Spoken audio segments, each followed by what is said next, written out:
Hello dear students, myself Dr. P.K. Sharma. Today I shall teach you management of asthma. The goal of the treatment should be to the complete control of asthma. Aims may be modified according to the circumstances. Following circumstances are important to be observed. Whether the patient has any daytime symptoms, whether he has got the limitations of activities, he has nocturnal awakening, whether he had acute exacerbation or PEF and FEVB to be observed.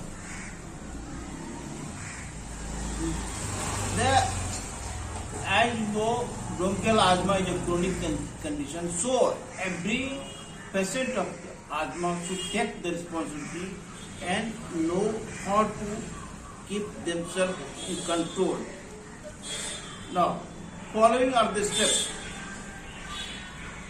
First, avoidance of aggravating factor. Especially in case of occupational asthma, there are so many aggravating factors and it needs to be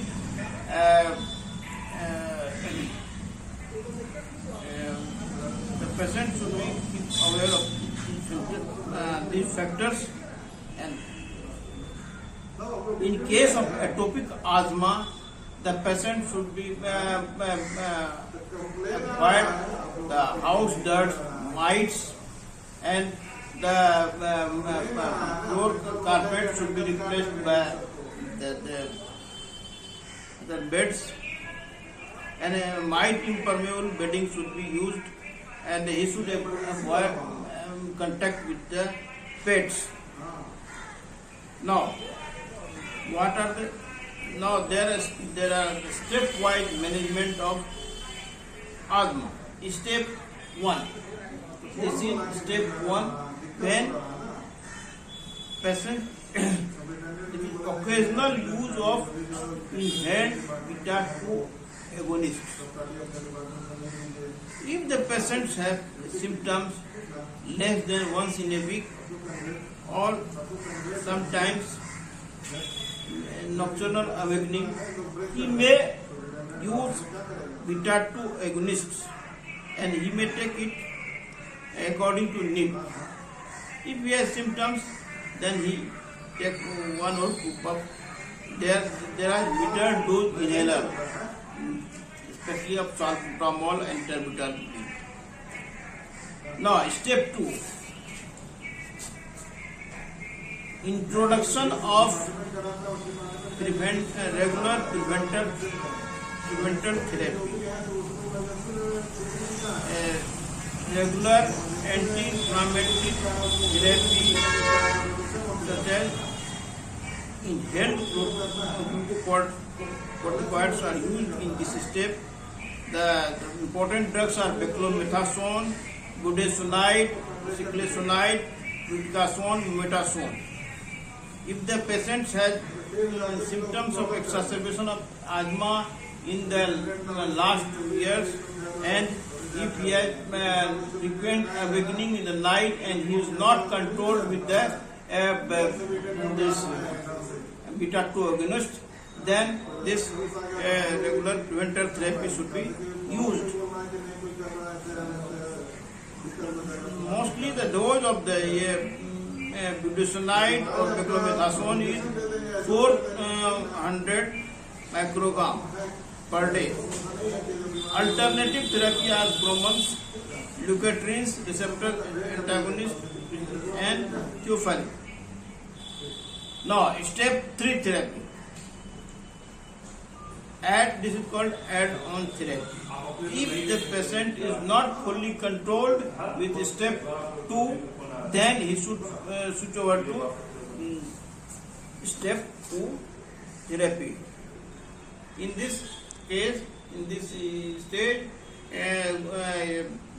budesonides or beclomethasones dose is up to 800 microgram per day, and if in support to the beclomethasone, or we can also add long-acting beta-2 agonist, that is salmeterol or formoterol. If they are used in combinations, there is very less chance of any exacerbation of bronchial asthma, and there is better control. LAVA should never be used as single therapy, otherwise there may be the exacerbation of bronchial asthma.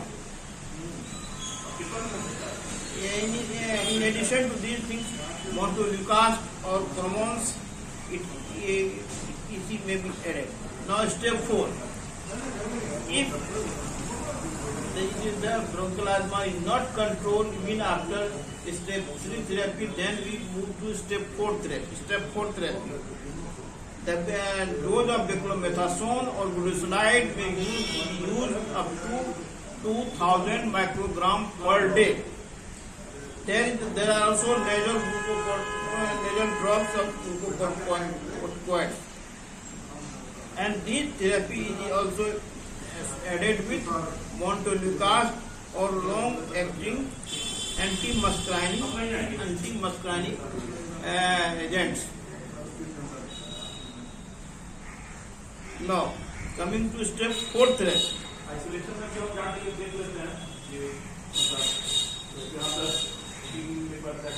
Sorry. Now coming to step 5 therapy.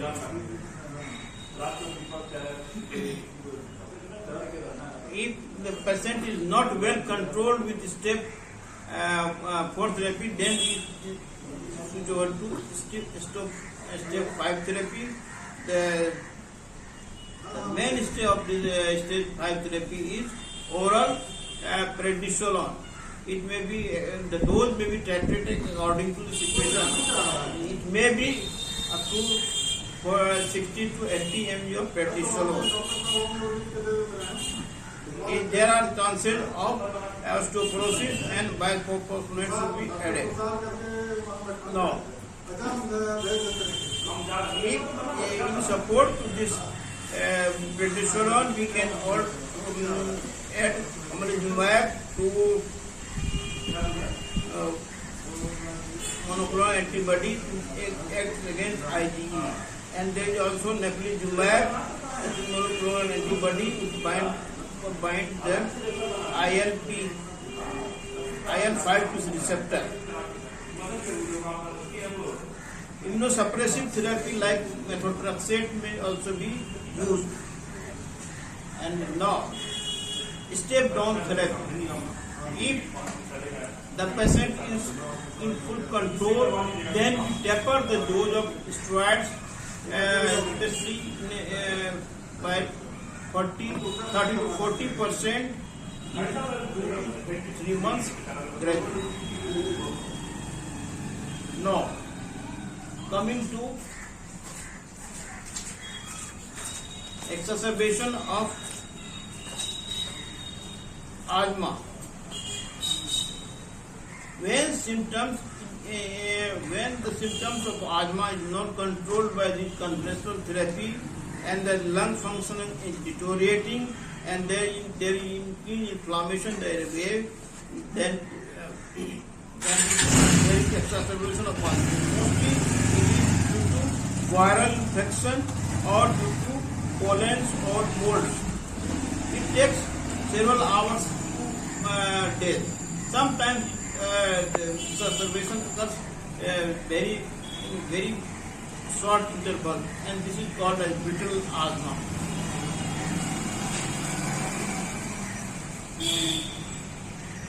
Management of mild to moderate exacerbation may be done by oral glucocorticoids or by inhaler steroids or by nebulization. Acute severe asthma. Acute severe asthma. If the patient has peak expiratory flow rate of 33 to 50%, or heart rate is more than 100, and respiratory rate is more than 25, and inability to complete sentence in one breath the situation is acute severe asthma. Life-threatening features. If the peak expiratory flow rate is less than 33%, SpO2 less than 92%, or silent chest cyanosis, hypotension, feeble respiratory effect, bradycardia, exhaustion, delirium, coma. Near fatal asthma. If the PSO2 is raised, then ABG should be done. Now, treatment. Coming to treatment of acute severe asthma. Oxygen. High humid oxygen should be given to maintain SpO2 up to 92%. It may be given by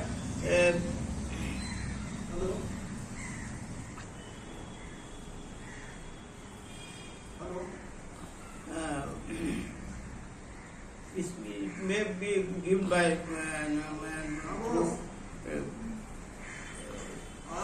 special no. The dose of the flow rate of oxygen may be increased according to the demand. Now, high dose of inhaled bronchodilator, short-acting beta-2 agonist is the agent of choice. In hospital, it will be given by nebulizer or may be driven by oxygen.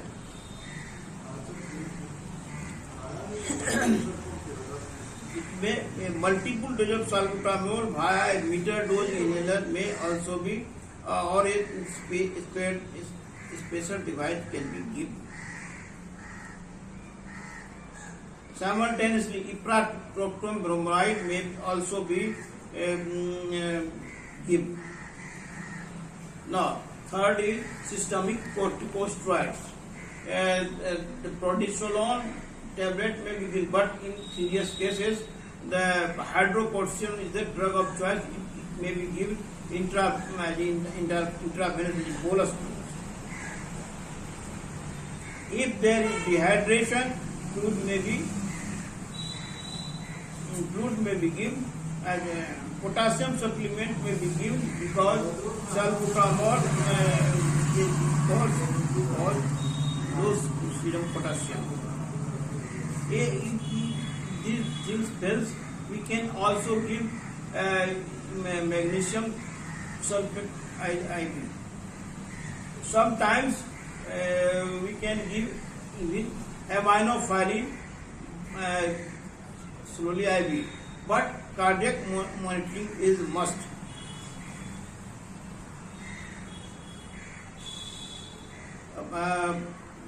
Peak expiratory flow should be done, and the SpO2 should be measured. It should be above 92%.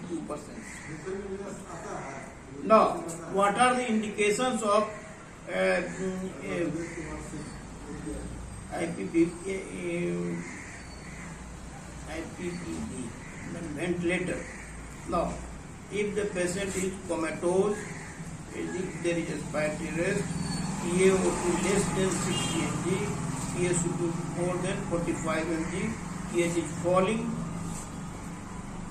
If the patient is delirium, draws prognosis. Generally, prognosis of acute severe asthma is good, and the patient recovers completely. And the patient should be discharged only when the patient is asymptomatic without if he is free of nebulizer treatment for 2 days. Then he can only be discharged. The patient should be given a complete chart of the follow-up treatment, and he should be in contact of the physician or a trained nurse. This is about